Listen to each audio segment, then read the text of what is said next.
लोकतंत्र की हत्या बंद करो, बंद करो, बंद करो। संविधान की हत्या बंद करो, बंद करो, बंद करो। अरे लोकतंत्र। देखिए, आज सभी पार्षदों की शपथ हो गई है। मुझे लगता है अगर आम आदमी पार्टी वालों ने हंगामा नहीं किया तो मेयर का चुनाव भी हो जाएगा। लेकिन जैसे खबर आ रही है कि आम आदमी पार्टी के मेंबर दोबारा से पीठासीन अधिकारी के ऊपर चढ़ गए तो हाउस स्थगित हो गया है। कह रहे हैं अनिश्चितकालीन के लिए स्थगित हो गया। पीठासीन अधिकारी जब दोबारा हाउस तय करेगा फिर हाउस होगा।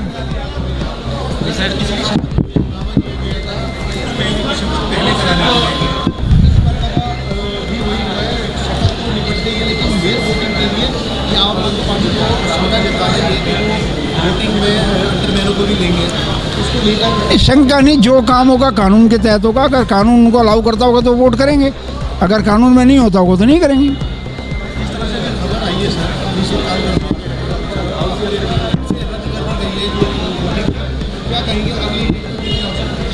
देखिए, आम आदमी पार्टी का हंगामा रुक नहीं रहा। अगर उनका हंगामा रुक नहीं रहा तो हाउस तो शांतिपूर्ण तरीके से चलता है ना, वोटिंग तो शांतिपूर्ण तरीके से होगी।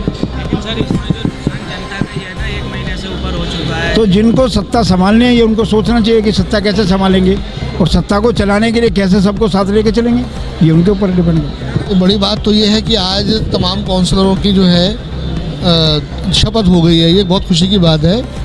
और बस इसके अंदर जो परंपराएं होती हैं, जो आज तक एमसीडी की परंपराओं से चलता है, देश संविधान से चलता है, डीएमसी एक्ट से चलता है, लेकिन आज भी इन्होंने धज्जियाँ उड़ाई हैं। आज भी इन्होंने मनोनीत पार्षदों की पहले शपथ कराकर जो चुने हुए नुमाइंदे हैं उनके ऊपर एक कुठाराघात किया है, मैं तो यही कहूँगा। और ये गलत परंपरा इन्होंने डाली है, जबकि हाउस में उनका कोई वोटिंग राइट है नहीं, तो आज पहले चुने हुए नुमाइंदे होते हैं। तो ये एक गलत परंपरा डाल रहे हैं। आने वाला समय जो है इसका जवाब देगा। जिस तरीके से ये गलत काम कर रहे हैं इनका जवाब भी ऐसे ही दिया जाएगा आने वाले वक्त में।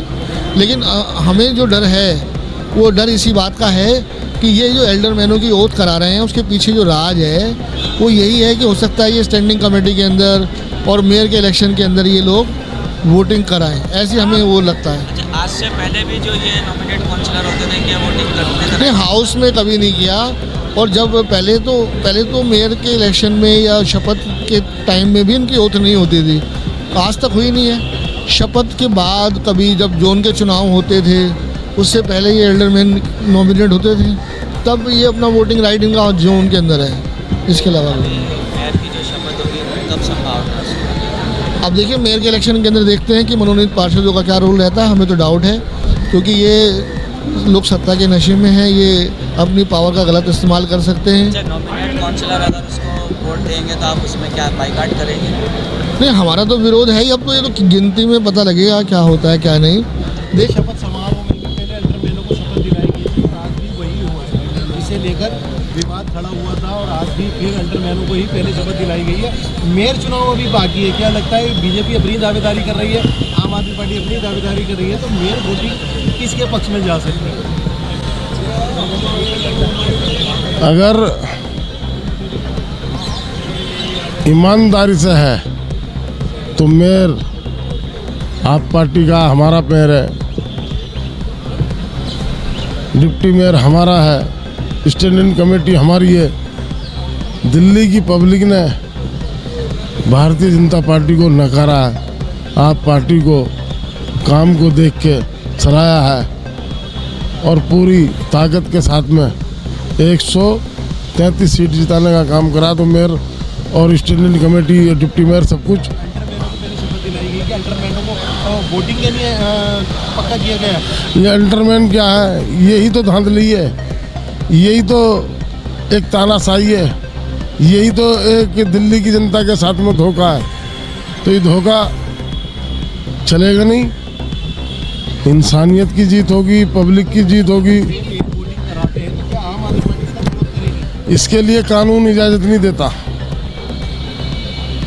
और कानून को आज आरएसएस के लोगों ने भारतीय जनता पार्टी की ताकत पे ताक में रख दिया। अपनी ताकत का इस्तेमाल कर रहे हैं।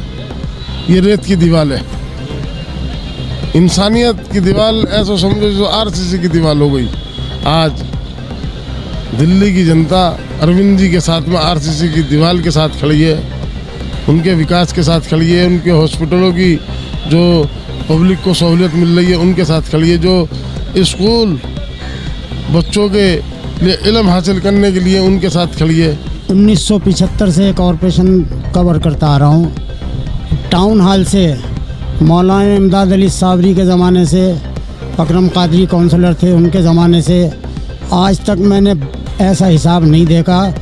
कानून की बालादस्ती ऐसी कभी नहीं देखी जैसी आज कानून की धज्जियाँ उड़ाई गई हैं। सबसे पहली बात तो यह है कि जो इन्होंने अपना एजेंडा लागू करा, बलपूर्वक करा, कैसे करा, मेयर की सीट को आगे से पूरी तरह इन्होंने छावनी बना दिया था ताकि जो पिछली दफ़ा हुआ है वो ना हो सके अब, और वही करा इन्होंने। अपनी ज़िद पे कायम रही है। पहले एल्डरमैनों को शपथ दिलाई जबकि ये कानून के ख़िलाफ़ है। कानून ये कहता है कि पहले चुने हुए नुमाइंदों को दिलाई जाएगी हलफ, उसके बाद मेयर का चुनाव होता है, मेयर के चुनाव के बाद फिर कहीं जाके एल्डरमैनों की शपथ ली जाती है। लेकिन इन्होंने कानून की धज्जियों को एक तरफ उड़ा दिया, बुरी तरह उड़ा दिया। जो पुराने सीनियर रिपोर्टर हैं वो सब बाहर धक्के खा रहे हैं। इन्होंने कल ही जो इनके अपने ख़ास रिपोर्टर थे जो बीजेपी के और सरकार के हक़ में लिखते हैं उनको बुला के फ़ोन कर के उनके इन्होंने पास बना दिए। और ना ये पीआईबी का पास मांग रहा है, ना ये डीआईपी का पास मांग रहा है, ना ये अखबार का शनाख्ती कार्ड मांग रहा है। ये वो पास मांग रहे हैं जो इन्होंने कल जारी किया है, और वो इन्होंने अपने लोगों को जारी किया है जो इनके चाहिए पत्रकार हैं उनको बुला के इन्होंने जो इनकी जय जयकार करते हैं उनके पास बना दिए। और मीडिया के बड़े बड़े रिपोर्टर जो सीनियर हैं, मुझसे भी सीनियर हैं, वो सब बाहर धक्के खाते फिरते रही है।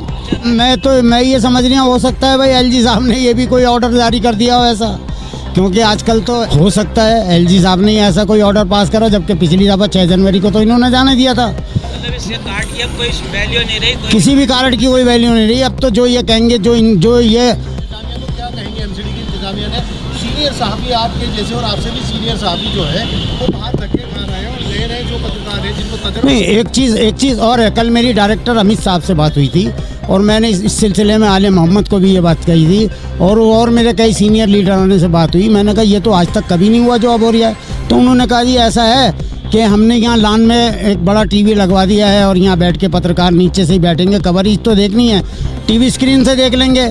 लेकिन जब यहाँ आए तो पता चला वहाँ सारे सीटों पे बीजेपी के कारकुनान बैठे हुए हैं, और आप देख रहे हो मैं खुद यहाँ बाहर धक्के खाता रहा हूँ। मुझसे भी और ज़्यादा बहुत सारे पत्रकार ऐसे हैं, बहुत सारे अखबार नवीस ऐसे हैं जो यहाँ धक्के खाते फिर रहे हैं, इधर उधर देखते फिर रहे हैं, जिनकी कोई पुरसाने हाल नहीं है।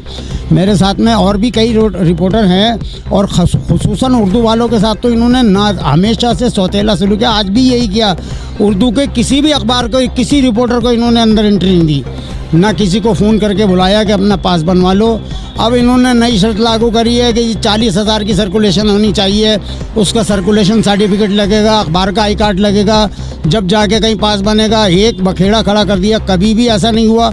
हमेशा जब हाउस हुआ है, हमारी हाउस में ही गैलरी एक तरफ होती थी, हम लोग वहीं बैठते हैं, आज तक इससे पहले कभी नहीं हुआ। 6 जनवरी को ये पहला वाक़या देखने को मिला जो इन्होंने पब्लिक के लिए गैलरी रिजर्व थी, वहाँ इन्होंने मीडिया को धकेल दिया, और अब इन्होंने उसमें भी अपने चहीते लोगों को बिठा के बाकी सारी मीडिया को इन्होंने बाहर का रास्ता दिखाया। बड़े बड़े रिपोर्टर यहीं टहल रहे हैं, कैमरा लिए हुए, माइक लिए हुए, जो इनके ताल्लुक़ के लोग थे वो सब अंदर प्रेस गैलरी में बैठे हैं और प्रेस वाले धक्के खाते फिर रहे हैं। ये बदनज़मी है, सरकार की समझ लो, एलजी की समझ लो, या म्यूनसिपल कॉरपोरेशन की समझ लो।